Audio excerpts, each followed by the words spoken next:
35절에 보니까 그러므로 내 속에 있는 빛이 어둡지 아니한가 보라 그랬습니다. 다르게 표현하면 너의 마음이 병들지 않았는가 보라, 그렇게 읽어도 되겠습니다. 그래서 오늘은 건강한 마음에 대해서 좀 살펴보고요, 다음 주에는 병든 마음에 대해서 좀 말씀을 상고하도록 하겠습니다. 여러분은 여러분 자신의 마음이 건강하다고 생각하십니까? 아니면 병들었다고 생각하십니까? 이 질문에 대해서 정직하게 대답을 하는 것은 매우 중요합니다. 그리고 이 질문에 대한 대답은 자기 스스로 하는 대답보다는 가까이 있는 가족이나 친구들의 이야기가 객관성이 있고 대개는 정확합니다. 왜냐하면 스스로 건강하다고 주장하는 것은 신뢰성이 많이 떨어지는데, 이유는 객관적으로 봐서 마음이 병든 사람, 어떤 경우에는 심하게 병이 든 사람들 가운데는 자기는 전혀 문제가 없고 매우 건강하다고 큰 소리로 주장하는 사람이 많기 때문입니다. 심각한 병에 걸렸는데 자기는 매우 건강하다고 소리치는 사람이 너무 많습니다. 그렇기 때문에 내가 마음이 건강한지 병들었는지는 자기 얘기보다는 주변에 있는 다른 사람들의 이야기를 들으려는 자세가 필요합니다. 이번 기회에 자신의 마음이 건강한지 아니면 병들었는지에 대해서 한번 생각해 보시고 자기를 좀 돌아보는 시간을 갖게 되시기를 바랍니다. 특히 평소에 내 주변에 있던 사람들이 나를 향해서 해 주었던 말들을 다시 한번 떠올려 보시고 정말 그런지를 정직한 마음으로 한번 객관성을 가지고 돌아보려는 노력을 할 필요가 있습니다. 그러나 대개 병든 사람의 경우에는 자기의 병든 마음의 상태를 이야기를 할 때 그것을 인정하는 경우는 별로 없습니다. 인정하면 이 사람은 이제 해결의 자리에 들어선 것이죠. 그런데 병든 사람은 인정하기보다는 매우 적극적으로 방어를 합니다. 그래서 병든 마음을 가진 사람에게 마음이 병들었다고 얘기를 하면 그다지 좋은 반응을 기대하기가 어렵습니다. 나는 병들지 않았다고 그렇게 주장을 합니다. 그래서 누군가가 객관성을 가지고 곁에서 지켜본 결과로 내 마음의 상태를 이야기하면서 병이 들은 것 같다라고 얘기를 했을 때 내가 마음에서 그것을 받아들일 수가 없어서 방어를 하거나 또 전혀 사실이 아닌 이야기를 한다고 생각을 해서 너무 억울해하고 화를 내고 있다면 아직은 병을 고칠 때가 안 되었다고 봐야 됩니다. 아직 그 사람은 건드리면 안 돼요. 기다려야 됩니다. 왜냐하면 인정을 하지 않는 한에는 고치는 자리로는 못 나갑니다. 인정이 돼야 고치는 자리로 가지, 인정 자체를 하지 않는 사람은 어떤 치료도 할 수가 없습니다. 불가능해지는 거죠. 사실 이 마음이 병들었다는 표현은 모호함이 많은 표현인 게 분명합니다. 왜냐하면 육체병도 병의 이 정도의 차이가 천차만별 아닙니까? 가벼운 몸살도 있고 그냥 죽을 병도 있고 병의 이게 깊이가 굉장히 이 차이가 많이 나는데, 근데 저는 지금 뭉뚱그려 갖고 마음이 병들었다고 표현을 한단 말이에요. 그러니 세부적으로 제가 초점을 맞추기는 어렵고, 이번에 말씀을 들으실 때는 그저 크게 건강한 마음의 특징과 병든 마음의 특징을 큰 그림 속에서 본다고 생각하시고 자기의 상태에 맞게 돌아보시고 적용하게 되시기를 바랍니다. 결론부터 말씀드리면 마음의 병도 고치는 것이 가능하다는 것입니다. 물론 상태에 따라서 고쳐지는 시간도 차이가 있고 방법도 차이가 있지만 분명한 것은 우리의 마음의 병도 고치는 것이 가능합니다. 그러므로 혹시 말씀을 들으면서 내 마음이 병들었구나 라는 생각이 들어도 인정하게 되더라도 이 병든 마음이 고쳐질 수 있다는 희망을 가지고 하나님 앞으로 나오시기를 바랍니다. 자주 말씀드리는데요. 마음의 병을 고치기 위해서 제일 우선적으로 선행이 되어야 되는 일이 뭐냐? 자기의 상태를 보고 인정하는 것입니다. 말씀을 통해서 성령님께서 내 모습을 만약에 보여주신다면 있는 모습 그대로 정직하게 인정하고 받아들이는 은혜가 있기를 바랍니다. 제 마음도 과거에 병이 들었다고 말씀을 드렸습니다. 그런데 그 병이 어떻게 치유가 되었는가를 생각을 해봤습니다. 어떻게 치유가 되었나? 어떤 과정을 거쳐서 치유가 되었는지를 살펴봤습니다. 마음의 병이 치료되지 않았을 때의 철을 지금 와서 생각해 보니까 좀 어두웠던 것 같습니다. 부정적인 성향도 있고요. 이런 저의 모습을 함께 사는 아내는 자연스레 느꼈을 것입니다. 그래서 가끔씩은 아내가 자신이 바라본 제 마음의 병듦과 그로 인한 왜곡된 현상들에 대해서 이야기를 해 주었습니다. 저의 모습을 곁에서 지켜보고 그리고 이야기한 아내의 이야기를 들은 저의 반응이 생각이 납니다. 제가 어떻게 반응했을 것 같아요? 첫째, 매우 방어적이었습니다. 매우 방어적이었어요. 건드리면 안 되는 부분이 건들려진 것처럼 그런 얘기를 하면 저는 매우 과민하게 방어적으로 반응을 했습니다. 이런 얘기를 많이 했어요. 지금 당신이 그 상황을 잘 몰라서 그렇게 말하는 거야. 당신도 나와 같은 상황에 선다면 나와 동일하게 반응할 것이다. 아니, 누구라도 그 상황에 서면 똑같이 반응을 할 것이라고 반박하고 방어를 했습니다. 그러니까 이런 얘기죠. 제 마음이 병들었다는 것을 부정하고 싶었어요. 그리고 내가 지금 그렇게 행동한 것은 어쩔 수 없었다. 그리고 누구라도 그 자리에 있으면 똑같이 반응할 수밖에 없다라고 방어를 했습니다. 그래서 문제를 이야기하면 제가 하고 싶은 얘기는 이거예요. 나는 결코 왜곡되지 않았다. 나는 지금 매우 정상적이다라고 말을 하고 싶어 했습니다. 그래서 저는 계속 방어를 했어요. 근데 제 모습을 얘기해 주는 사람의 이야기를 방어를 하고 있었을 때 저의 병든 부분은 전혀 고쳐지질 않았습니다. 왜냐하면 나는 정상이라고 생각했으니까요.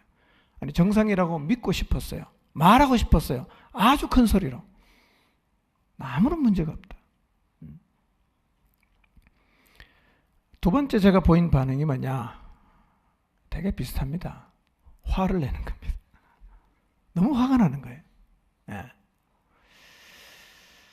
그래서 제 태도에 대해서 이야기를 하면 내가 그렇게 행동한 것은 어쩔 수 없는 일이고 그것은 나의 최선이었다라고 말을 하면서 그것을 문제 삼는 아내를 향해서 화를 냈습니다. 그리고 아내가 나의 왜곡되고 비뚤어진 부분을 얘기를 하면 저는 그것이 병이 아니라 문화적인 차이이고 사람이 자란 환경이 다르기 때문에 살아가는 방식이 다를 뿐이라고 주장을 하면서 화를 냈습니다.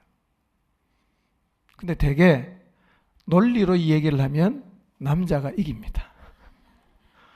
논리로 하면 남자가 이겨요. 물론 매일 이렇게 한 건 아니었지만 아내가 조심스럽게 말을 해도 저는 굉장히 화가 났어요. 그리고 저의 편이 되어주지 않고 제대로 알지도 못하면서 저의 문제를 지적하는 아내를 보면서 때로는 마음속에서 분노를 했어요. 그래서 이런 문제가 생기면 다투었어요. 그런데 어느 순간부터 이런 제 태도에 변화가 생기기를 시작했습니다. 물론 이런 변화가 생기기까지는 시간이 좀 걸렸어요. 그리고 과정도 있었습니다. 이런 변화가 생기기까지 어떤 일이 내게 일어났는지를 생각을 해봤어요. 몇 가지 일들이 일어났습니다.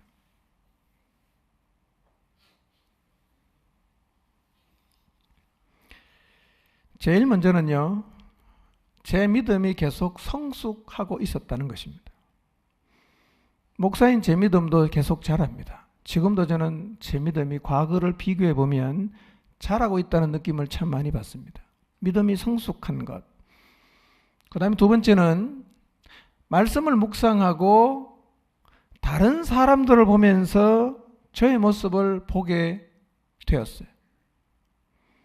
그리고 세 번째로는 사람을 많이 대하잖아요. 그리고 사람의 정서에 대한 공부를 하면서 인간을 이해하게 되었는데, 이 과정을 통해서 또 하나의 인간인 저를 많이 보고 이해하게 되었습니다. 그리고 마지막으로 하나님의 은혜가 제 모습을 인정하고 받아들이게 했습니다. 이런 과정들을 지나면서 저희 내면이 달라지기를 시작했습니다. 그리고 저 자신을 스스로가 이해하게 되고, 그리고 저의 모습을 보면서 왜곡이 되었다는 사실을 마음으로 받아들이게 되었습니다. 인정하게 됐어요. 그래, 맞아.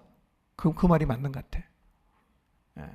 그리고 그 왜곡이 결국은 가정에서의 영향으로 마음이 병이 들므로 시작이 되었다는 것도 알게 되었습니다.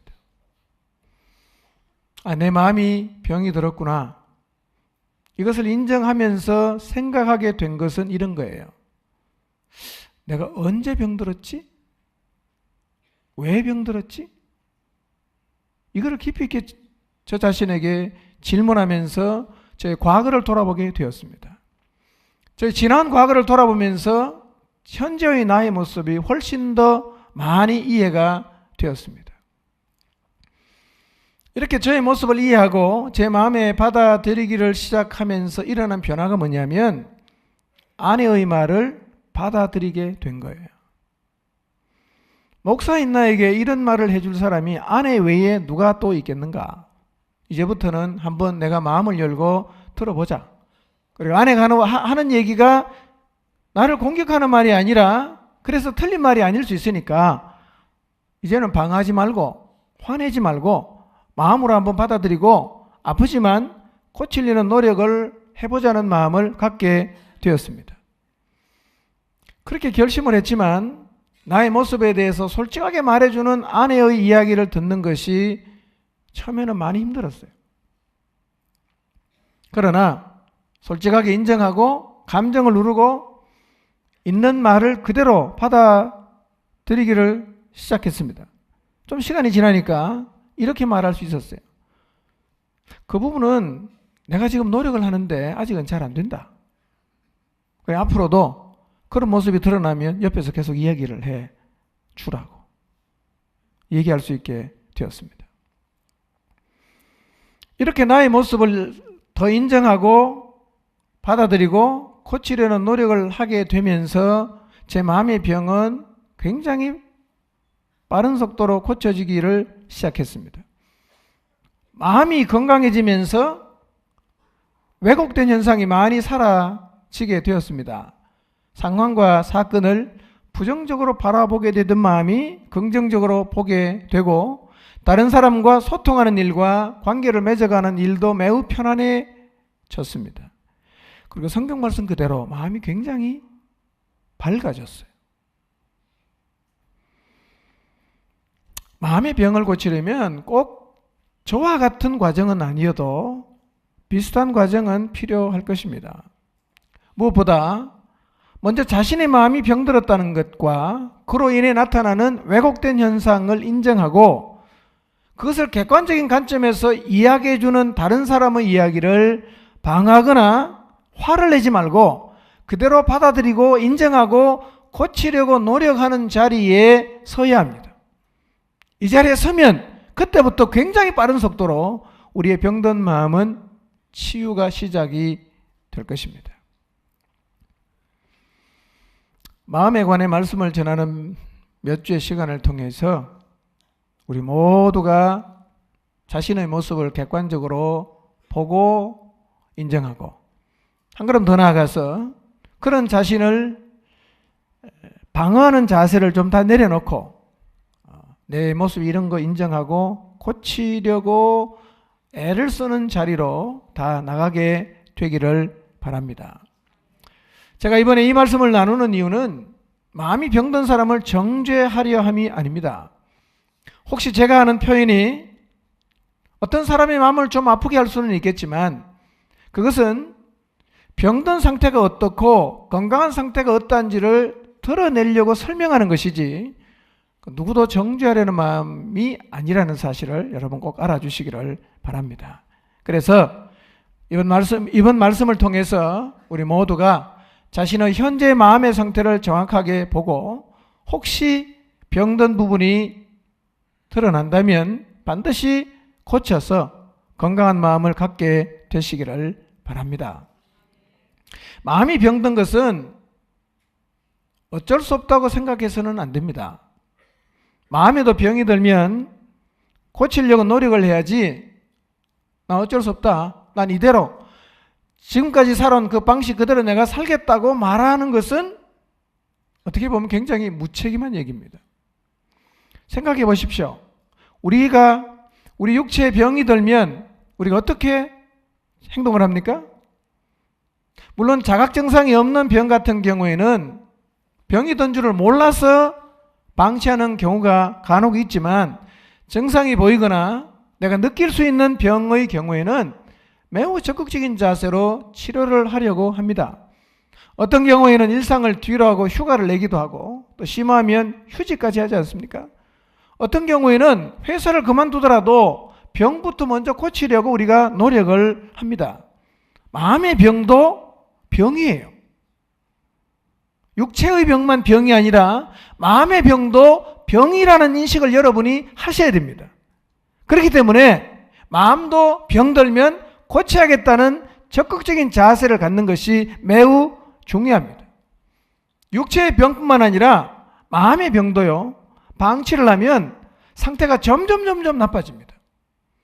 마음의 병이 우리 육체의 생명에 직접적인 영향을 주진 않지만 무엇보다도 그 사람의 삶의 질에 크나큰 영향을 줍니다. 그리고 가까이 있는 가족에게도 매우 큰 영향을 줍니다. 그러므로 마음이 병들었다면 그것도 병으로 인정을 하고 적극적으로 고치려는 노력을 해야 됩니다. 여러분 마음의 병도요. 병원에 가야 고쳐지는 병이 있고 하나님 앞에 나와서 고쳐야 되는 병도 많이 있습니다. 저는 포동체 모든 지체들의 마음이 건강해지기를 바랍니다. 그래서 우선 여러분의 삶이 좀 밝아지고 다른 사람의 삶도 좀 밝게 만들어주는 보배와 같은 삶을 살아가게 되시기를 바랍니다. 오늘은 건강한 마음이 어떤 마음인지, 건강한 사람의 모습이 성경에서 어떻게 표현되고 있는지를 사례를 좀 찾아보도록 하겠습니다. 병든 걸 먼저 할까? 건강한 걸 먼저 할까? 고민을 했는데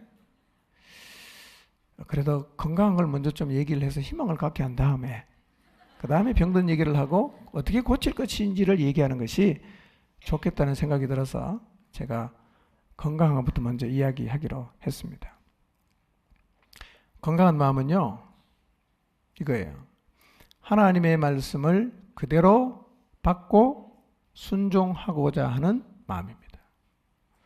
이 말씀 속에는 많은 것을 포함하고 있습니다. 어떻게 건강할 수 있는가를 얘기하기보다 오늘은 건강한 마음이 어떤 모습인가를 먼저 제가 말씀을 드리는데요. 같이 한번 따라 읽어보겠습니다. 시작. 건강한 마음은 하나님의 말씀을 그대로 받고 순종하려는 마음. 순종하려는 마음. 이 마음이 있으면 내 마음은 건강한 겁니다. 근데 이 마음이 없으면 일단은 건강하지 않다고 보셔야 됩니다.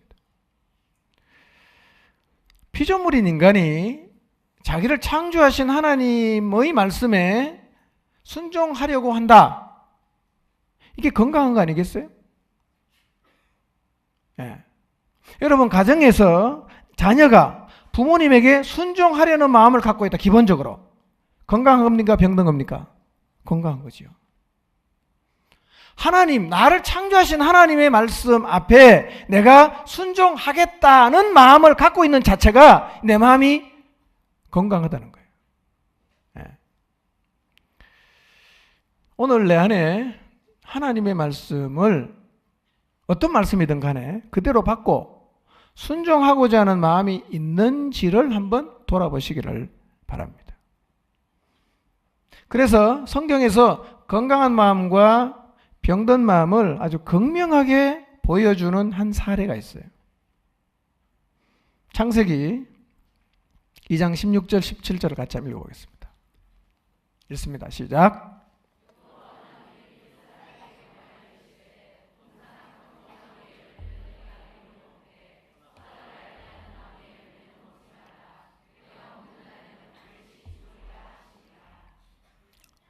하나님이 에덴의 동산을 창설하시고 그 동산을 아담과 하와에게 맡겨주셨어요. 너 여기 살아라. 이게 네 거야.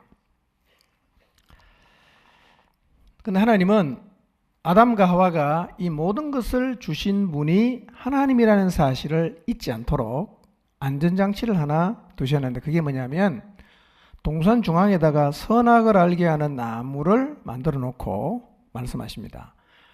동산에 있는 각종 나무의 열매는 네가 마음대로 먹어도 괜찮다. 근데 저 중앙에 있는 선악을 알게 하는 나무의 열매는 너 먹으면 안 된다. 먹으면 반드시 죽는다.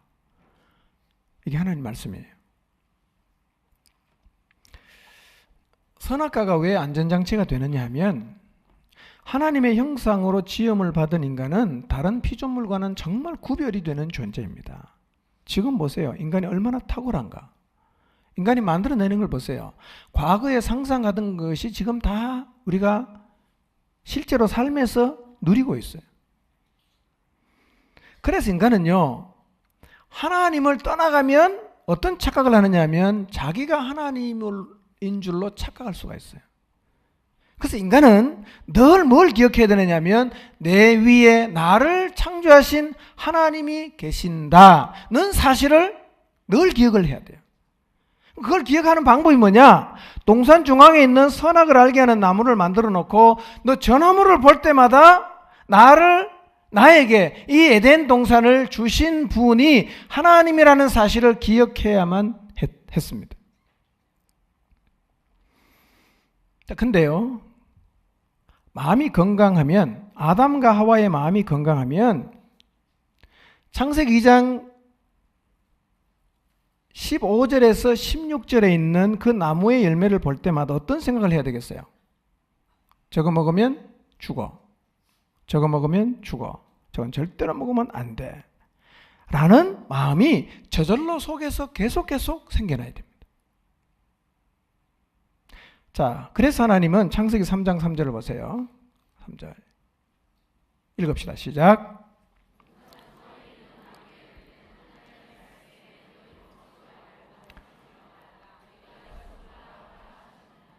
그래서 하나님은 이 사실을 아담과 하와가 늘 기억하라고 이 선악을 알게 하는 나무를 동산 한쪽 구석에다 갖다 둔 게 아니라 동산 중앙에다가, 거기만 쳐들면 볼 수 있는 동산 중앙에다가 그 나무를 만들어 두셨단 말이에요. 그러니까 아담과 하와의 마음이 건강하면 동산 중앙에 있는 나무를 볼 때마다 해야 되는 생각이 뭡니까? 저거 먹으면 죽어. 저거 먹으면 안 돼. 라는 생각을 계속 해야 된단 말이에요. 이 선악과는 아담과 하와의 눈에는 언제나 그렇게 보여야 됩니다. 이게 건강한 마음이에요. 자, 그런데 창세기 3장으로 가보면 아담과 하와의 마음이 병이 들었어요. 아마 병이 든 이유는 두 번째 이유인데요. 다음 주에 말씀드리겠지만 사단의 영향이에요. 병이 들었어요. 마음이 병이 든 하와의 눈에 그 선악과가 어떻게 보이는지를 기록하고 있어요. 오늘 성경을 찾지는 않겠습니다. 사단의 유혹을 받아들여서 하와의 마음이 병이 드니까 먹으면 정령 죽는다는 그 말씀이 생각이 나는 게 아니라 딴 생각이 드는 거예요. 그 나무를 쳐다보는데 하와의 눈에 그 나무가 다르게 보입니다. 이렇게 생각되는 거예요. 저걸 먹는다고 진짜 죽겠어? 똑같은 과일인데. 그렇지 않을 거야. 저것을 먹어도 괜찮을 거야. 저걸 먹으면 죽는다는 생각은 아무래도 말이 안 되는 것 같고, 내 친구 뱀이 얘기한 것처럼 저걸 먹으면 진짜 눈이 밝아져서 하나님하고 같이 될 것 같아. 그래서 마음이 병든 하와의 눈에는 하나님 말씀이 받아들여져서 순종이 안 되는 거예요. 그 과일을 쳐다보니까 어떻게 보입니까? 너무 먹음직해요.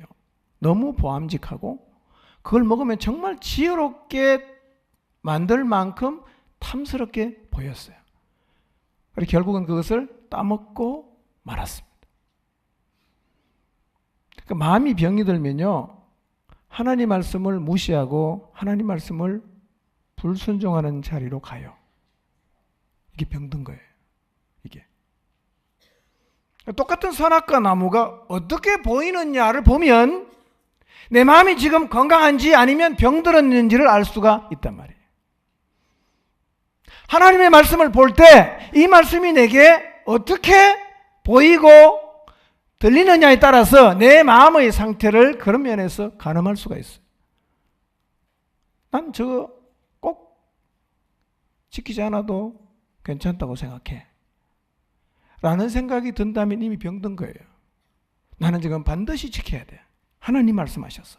나는 목숨 걸어도 저건 해야 돼 라는 마음이라면 내 마음은 건강한 겁니다.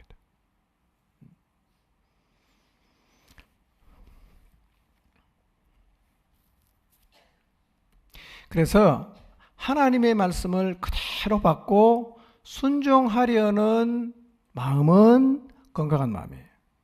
반대로 하나님의 말씀을 듣고 꼭 순종할 필요가 없다는 생각이 들면 병든 거예요.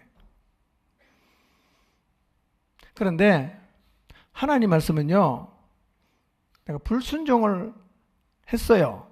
그러면 하나님 말씀은 불순종한 것으로 끝나질 않습니다. 하나님 말씀을 불순종하면 따라오는 게 있어요. 불순종할 때 뭐가 따라오겠어요? 두려움, 불안, 우울, 단절, 부정적인 생각, 오만 것들이 다 따라옵니다.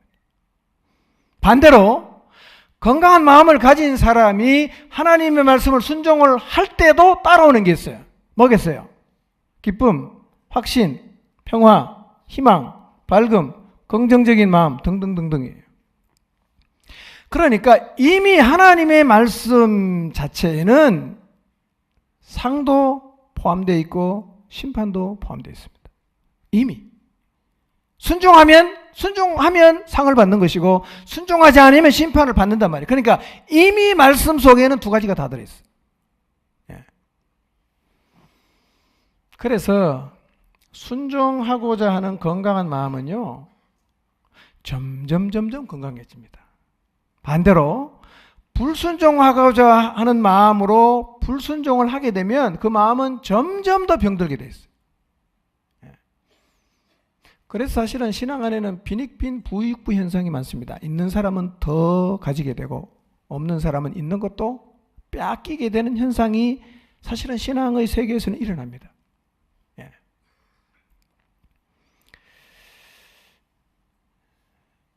그런데 성경에는 이렇게 건강한 마음을 가지고 하나님의 말씀을 순종하려는 자세를 가진 사람들의 이야기가 많이 있어요.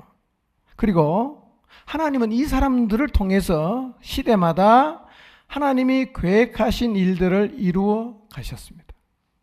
성경이 증언하는 거예요. 그런데 하나님은 병든 마음은 쓰실 수가 없었어요. 왜냐하면 병든 마음은 하나님하고 파트너가 될 수가 없는 게 하나님이 하라고 하면 안 하니까. 꼭 필요한 일을 맡기면 병든 마음은 안 한단 말이에요. 그렇기 때문에 마음이 병이 들면 하나님과 동력하는 게 안 돼요. 그러니까 하나님에게 쓰임받지를 못하는 거예요. 점점 나빠지게 돼 있습니다. 그러니 마음이 병든다는 것은 굉장히 우리의 신앙적 관점으로 봐서도 위험한 것입니다. 고쳐야 돼요. 건강한 마음 우리가 반드시 가져야 됩니다. 자, 건강한 마음을 가진 몇 사람들을 제가 좀 소개하겠습니다. 창세기 12장 1절에서 4절입니다. 읽겠습니다. 시작.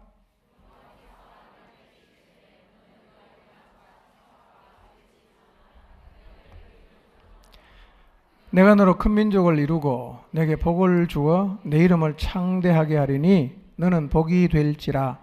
너를 축복하는 자에게는 내가 복을 내리고 너를 저주하는 자에게는 내가 저주하리니 땅의 모든 족속이 너로 말미암아 복을 얻을 것이라 하신지라. 이 아브라함이 여호와의 말씀을 따라갔고 롯도 그와 함께 갔으며 아브라함이 하란을 떠날 때에 75세였더라. 믿음의 조상이라고 하는 아브라함의 출발점을 성경이 얘기하고 있습니다. 여러분, 기본적으로 아브라함은요, 하나님의 말씀을 받아들여 순종할 마음이 있었습니다. 다르게 표현하면 아브라함 마음은 건강합니까? 병들었습니까? 건강하단 말이에요. 아브라함은요, 기본적으로 하나님의 말씀을 받아들여 순종하고자 하는 마음이 있었어요. 그래서 보세요. 고향과 친척과 아버지 집을 떠나 어딘지도 정해주지 않고 내가 너에게 지시하는 땅으로 가라고 하는 이 무책임해 보이는 하나님의 말씀에도 순종합니다. 왜? 순종할 마음이 있는 거예요, 벌써. 하나님이 뭐라고 말씀하시든지 간에 아브라함의 마음은 순종하겠다는 마음이 있어요. 그리고 가나안 땅에 왔는데 하나님이 말씀하시는 게 너 절대로 이 땅을 떠나지 말라는 거예요. 그래서 아브라함은 그 땅을 떠나지 않기 위해서 자기 아들 이삭의 아내를 구할 때도 종을 보내면서 내 아들 결혼 못해도 괜찮은데 절대로 내 아들은 이 땅은 못 떠난다 이거. 온다고 하면 데리고 오고 만약에 우리 아들을 그리러 오라고 하면 그 결혼은 취소다. 이유가 뭡니까? 하나님이 그 땅을 떠나지 말라고 했으니까요. 이렇게 하나님의 말씀을 있는 그대로 받아들이고 순종하겠다는 마음을 갖고 있었던 이 아브라함을 통해서 인류 구원의 역사가 가시적으로 시작이 되었습니다. 하나님 말씀을 있는 그대로 받아들여 순종하는 게 왜 건강한 마음인가? 우리가 피조물인데 창조하신 하나님 말씀을 그대로 받아들이는 이 마음이야말로 성한 마음이 아니겠습니까? 더군다나 하나님을 왕으로 모셔드린 사람이라면 더더욱 그분의 말씀을 순종하겠다는 마음의 자세를 갖는 것이 당연한 일이 아니겠습니까? 그래서 마음이 건강하다는 말은요, 하나님이 무슨 말씀을 하셔도 그대로 받고 나는 그 말씀에 순종하겠습니다 라는 순종할 마음을 갖고 있는 마음이 건강한 마음입니다. 그리고 하나님은 지금도 그 하나님의 역사를 이루기 위해서 이런 사람을 찾아요. 이런 사람을 찾습니다. 아브라함도 그 중에 한 명이었습니다. 자, 모세를 잠깐 보겠습니다. 출애굽기 14장 15절에서 21절입니다. 읽겠습니다. 시작.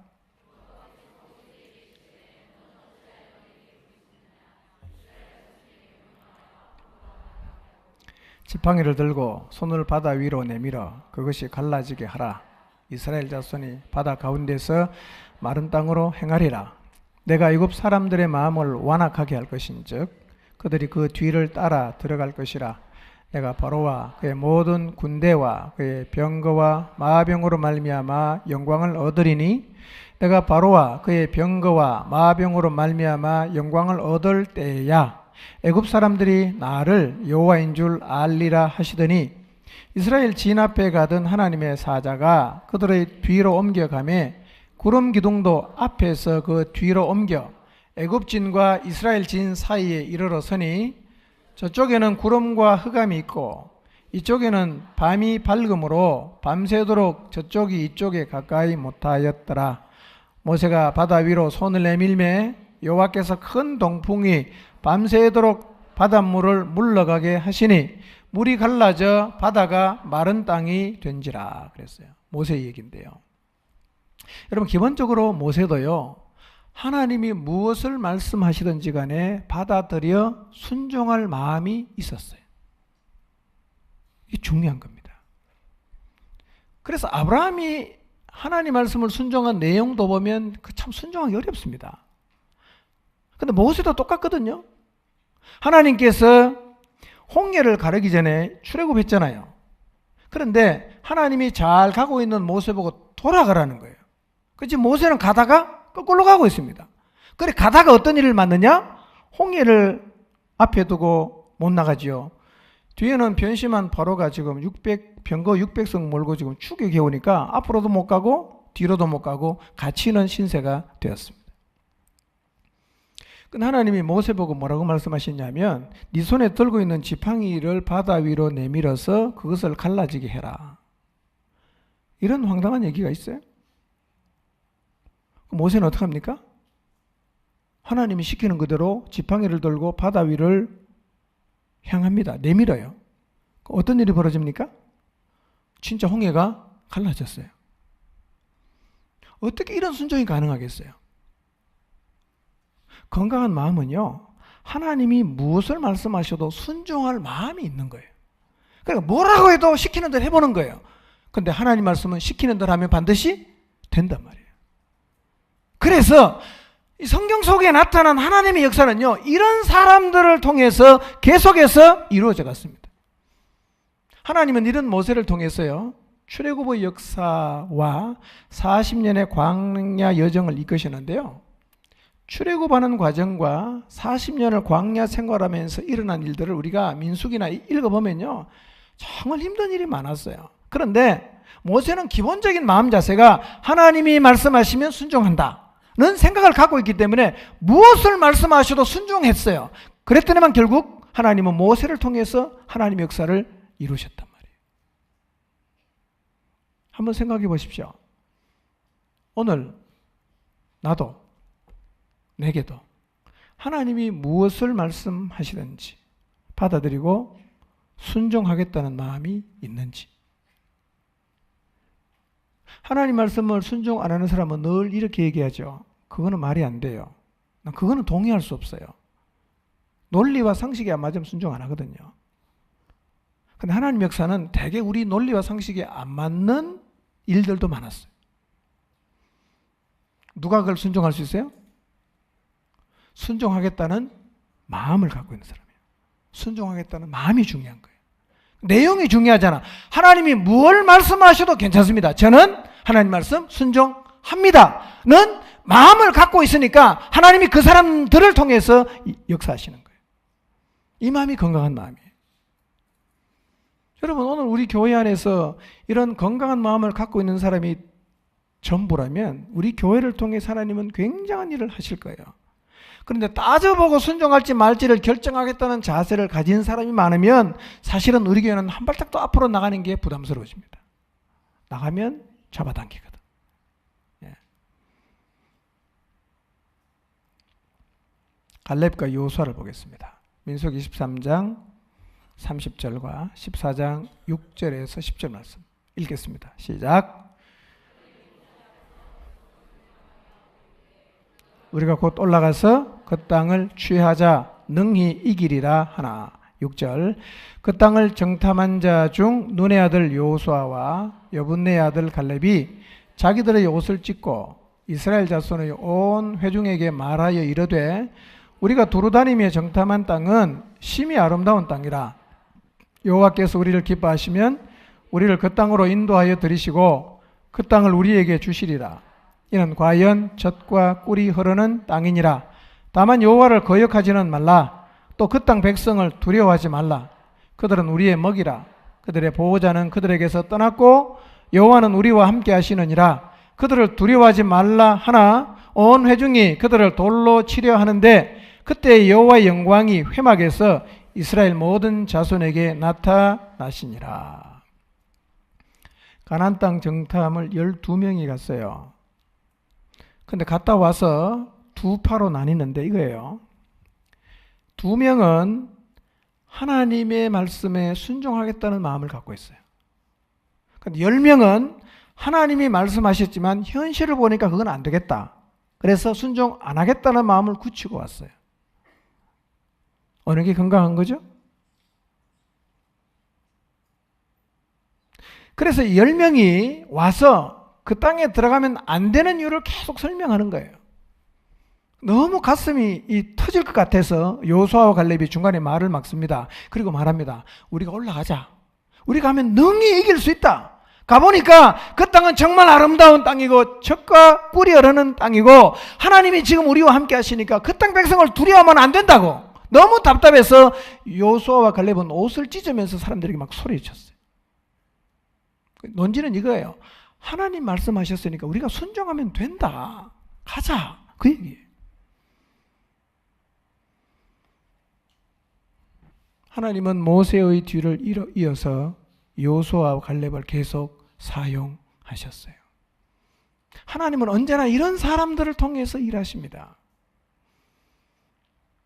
모세의 뒤를 이어서 여호수아가 이스라엘 백성의 지도자가 되었어요. 자, 여호수아의 모습이 어땠는지 한번 보겠습니다. 여호수아 6장 2절에서 7절입니다.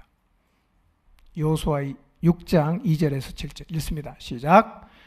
여호와께서 여호수아에게 이르시되 보라 내가 여리고와 그 왕과 용사들을 내 손에 넘겨 주었으니 너희 모든 군사는 그 성을 둘러 성 주위를 매일 한 번씩 돌되 여세 동안을 그리하라. 제사장 7은 7 양각 나팔을 잡고 언약궤 앞에서 나아갈 것이요 7째 날에는 그 성을 7번 돌며 그 제사장들은 나팔을 불 것이며 제사장들이 양각 나팔을 길게 불어 그 나팔 소리가 너희에게 들릴 때에는 백성은 다 큰 소리로 외쳐 부를 것이라. 그리하면 백성은 각기 앞으로 올라갈지니라 하시매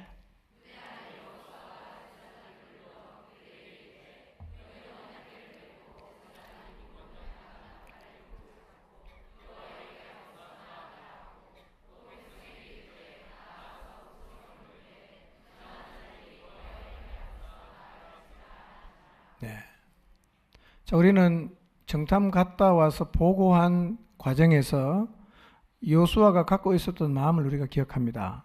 여호수아는 하나님 말씀은 순종하겠다는 마음을 갖고 있었는데 오늘 6장 2절에서 7절 말씀 보니까 여호수아의 마음은 여전히 건강합니다. 예. 그래서 하나님이 어떻게 말씀하셔도 나는 그 말씀을 받아들이고 순종하겠다는 마음을 갖고 있습니다. 여러분, 이 마음을 가진 사람에게는요, 내용은 그렇게 중요하지 않아요. 우리는 자꾸 하나님 말씀을 순종 못하는 이유를 그 내용이 이해가 안 된다고 얘기하는데요.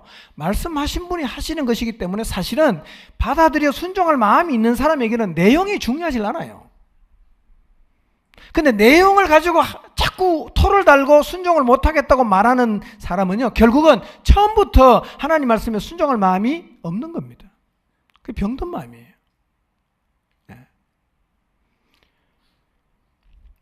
역사 이래 전쟁의 역사에서 한 번도 사용된 적이 없는 전술을 하나님이 얘기합니다. 가나안 땅의 가장 강력한 성이었던 여리고성 어떻게 무너뜨리냐? 하루에 한 바퀴 돌아라. 6일 동안. 마지막 날은 7바퀴 돌아라. 그리고 소리를 크게 지르면 성벽이 무너진다는 전술. 너무 황당하지 않습니까? 이걸 상식과 논리로 설명하라고 하면 어떻게 하겠어요? 그런데 하나님의 말씀을 받아들이고 순종하겠다는 마음을 가진 여호수아는요, 하나님이 뭐라고 말씀하셨든지 내용은 중요하지 않아요. 그냥 하는 거예요. 해보니까 어떻게 됩니까? 되잖아요. 해보니까 하나님 말씀하신 그대로 이루어지잖아요. 하나님은 이런 여호수아를 사용하셔서 가나안 정복의 역사를 이루어 가셨습니다. 위에서 열거한 4사람들 보세요. 이해하기 힘든 하나님 말씀을 순종을 했는데 이유가 뭡니까?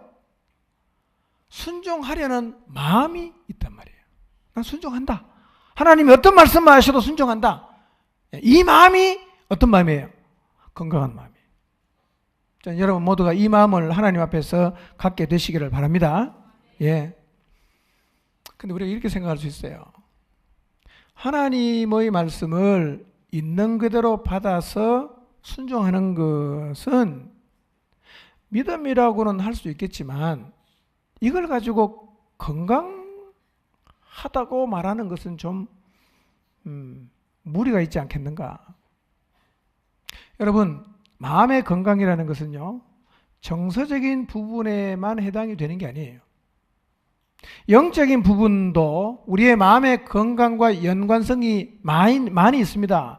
사단의 유혹과 거짓에 흔들리지 않고 하나님 말씀을 있는 그대로 받아들여서 순종하는 것은 그 사람의 마음이 건강하다는 확실한 증거입니다. 네. 여러분, 하나님 말씀을 순종한다는 것 안에는 많은 것을 포함하고 있어요. 하나님 말씀을 그대로 받아서 내용과 상관이 없이 순종하려는 마음이 있는지의 여부가 그 사람의 건강 상태를 평가하는 근거가 되는 이유가 두 개가 있어요. 첫 번째, 하나님 말씀에 순종하려는 마음이 있는 것은 모든 피조물들이 마땅히 가져야 하는 자세이기 때문에 나를 창조하신 하나님 앞에 내가 천폭적으로 순종하겠습니다 라는 마음은 건강한 마음의 잣대가 되는 거예요. 두 번째는 건강한 마음을 가진 사람들의 삶에서 나타나는 그 특징들이요, 하나님 말씀을 그대로 순종하려는 사람들의 삶에서 똑같이 나타납니다. 건강한 마음의 특징과 하나님 말씀을 그대로 받아들여 순종하는 사람들의 삶에서 나타나는 특징이 똑같아요. 그러니까 이것은 하나님 말씀에 순종하려는 자세는 곧 뭐예요? 건강한 마음을 가지고 있다는 증거가 되는 거예요. 자, 여러분, 하나님 말씀을 그대로 받고 순종하겠다는 마음을 가졌던 오늘 4명 봤습니다. 아브라함, 모세, 요수아, 갈렙. 이들의 삶에서 공통적으로 나타나는 것들은 이런 거예요. 리더십이에요. 굉장히 당당하고 중심을 잘 잡고 있습니다. 그리고 하나님과 사람과의 관계성이 좋아요. 그리고 이 사람들은 어느 자리에 있든지 간에 하나님 앞에서 자신의 역할을 감당합니다. 사실은 갈렙 같은 경우는 2인자였잖아요. 나중에 보면요, 갈렙은 여전히 건강한 마음을 가지고 있다는 사실을 확인시켜주는 사건이 있습니다. 예루살렘 성을 내가 차지하겠다, 헤브론을 내가 차지하겠다고 나선 사람이 갈렙이었어요. 그러니까 이 마음이 건강한 사람은요, 어느 자리에 있든지 간에 여전히 자신의 역할을 잘 감당합니다. 그리고 사람에게 선한 영향을 미쳐요. 사람을 격려하고 세웁니다. 그러니까 매사에 긍정적이고 밝고 사람을 잘 품어요. 이게 하나님 말씀에 순종하려는 자세를 가진 사람들의 삶에서 나타나는 특징들입니다. 똑같아요. 그리고 우리가요, 두 가지 측면이 있습니다. 하나님의 말씀을 순종하려는 자세가 건강한 거예요. 그런데 우리의 마음을 건강하게 고치는 방법도 똑같습니다. 하나님 말씀에 순종하려는 자세를 갖고 순종해 나가다 보면 고쳐집니다. 왜 그러냐면요, 하나님 말씀을 순종하는데 왜 우리 마음이 건강해지냐? 하나님이 우리의 창조자이십니다. 그리고 하나님의 말씀은 우리 인생의 교본 같은 거예요. 그래서 하나님 말씀을 그대로 받고 순종하면 그 사람의 모습은 가장 아름다운 모습일 수밖에 없습니다. 왜냐하면 가장 아름다운 인간으로 살아가는 방법이 하나님 말씀에 다 담겨져 있어요. 그래서 하나님 말씀을 순종하는 사람의 마음은 건강해집니다. 그리고 가면 갈수록 더 건강해집니다. 아멘입니까? 가면 갈수록 더 건강해집니다. 아브라함이나 모세나 요수아와 갈렙이 어떻게 그런 하나님 말씀에 순종할 수 있었을까? 이유는 이겁니다. 이 사람들은 처음부터 순종하겠다는 마음을 갖고 있었습니다. 그러니까 토를 달지 않아요. 여러분이 하나님 말씀을 순종하는 자리에 서서 자꾸 토를 달면서 이유를 대면서 못하겠다고 말하는 것은, 잘 보십시오, 처음부터 내 안에 하나님의 말씀에 순종하려는 마음이 없기 때문에 그럴 가능성이 많습니다. 뭘 말씀하셔도 나는 순종하려는 마음을 갖고 있는가? 이거를 통해서 내 마음이 지금 건강한지 아니면 병이 들었는지를 가늠할 수가 있습니다. 한번 해보시기를 바랍니다. 저는 우리 모두가 하나님의 모든 말씀 앞에 순종하려는 마음을 가진 건강한 사람들이 되기를 바랍니다. 왜냐하면 이것은 피조물의 마땅한 바이기 때문입니다. 그리고 이것은 가장 아름다운 인생을 살아가는 방법입니다. 순종하려는 마음이 있으면 절대로 이유를 대지 않습니다. 토를 달지 않습니다. 그리고 모든 말씀에 순종할 수 있게 됩니다. 이 마음이 복된 마음입니다. 이 마음이 건강한 마음입니다. 지금도 쉬지 않고 일하시는 하나님은요, 어떤 사람을 찾느냐? 이런 사람을 찾아요. 마음이 건강해서 하나님이 무엇을 말씀하시든지 간에 순종하겠다는 마음을 가진 사람을 지금도 찾고 있고, 그런 사람을 통해서 하나님은 이 시대에도 그분이 계획하신 일들을 이루어 가십니다. 저는 여러분 모두가 아브라함처럼, 모세처럼, 여호수아처럼, 갈렙처럼 하나님 말씀을 받아들이고 그 말씀을 순종하겠다는 건강한 마음을 가질 수 있기를 사모하시고, 그리고 실제로 그렇게 하나님 말씀에 순종함으로 건강한 마음을 갖게 되시기를 주님의 이름으로 축복합니다. 기도하겠습니다.